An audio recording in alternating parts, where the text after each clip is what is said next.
खाता धारकों और नौकरी पेशा कर्मचारियों के लिए इस वक्त की सबसे बड़ी और बेहद महत्वपूर्ण खबर सामने आ रही है।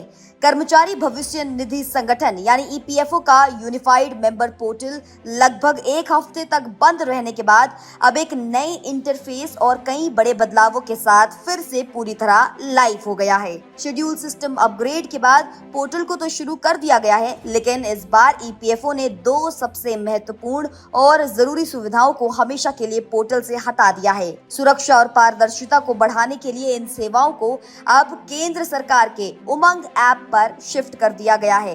अगले 1.5 मिनट हमारे साथ बने रहिए, क्योंकि हम आपको बताने जा रहे हैं कि अब आपको अपना पीएफ मैनेज करने के लिए किन नए नियमों का पालन करना होगा। आइए सबसे पहले बात करते हैं उन दो बड़ी सुविधाओं की जो अब आपको ईपीएफओ पोर्टल पर नहीं मिलेंगी।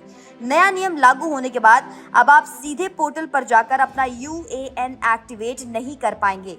यूएएन एक्टिवेशन की इस पूरी प्रक्रिया को अब उमंग ऐप पर ट्रांसफर कर दिया गया है, जहां सुरक्षा के लिए आधार आधारित फेस ऑथेंटिकेशन यानी चेहरा सत्यापित करने के बाद ही आपका यूएएन एक्टिवेट होगा।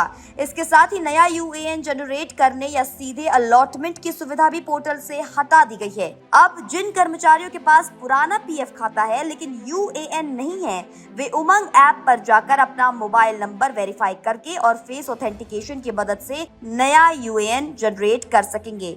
हालांकि इस अपग्रेड के बाद कुछ चीजें पहले से कहीं ज्यादा आसान और सीधी हो गई हैं।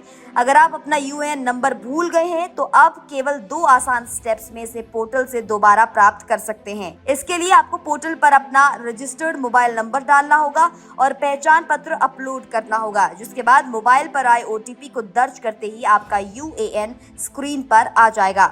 इसके अलावा ईपीएफओ ने साफ किया है कि सदस्य की मृत्यु होने की स्थिति में नॉमिनी या लाभार्थी द्वारा किया जाने वाला डेथ क्लेम, जिसमें पेंशन के दावे भी शामिल हैं, वो पहले की तरह ही ईपीएफ यूनिफाइड मेंबर पोर्टल के जरिए ऑनलाइन किया जा सकेगा। आपको बता दें कि उमंग ऐप भारत सरकार का एक आधिकारिक ऑल इन वन ऐप है, जिसकी मदद से अब पीएफ का काम सीधे स्मार्टफोन से घर बैठे चुटकियों में हो सकता है।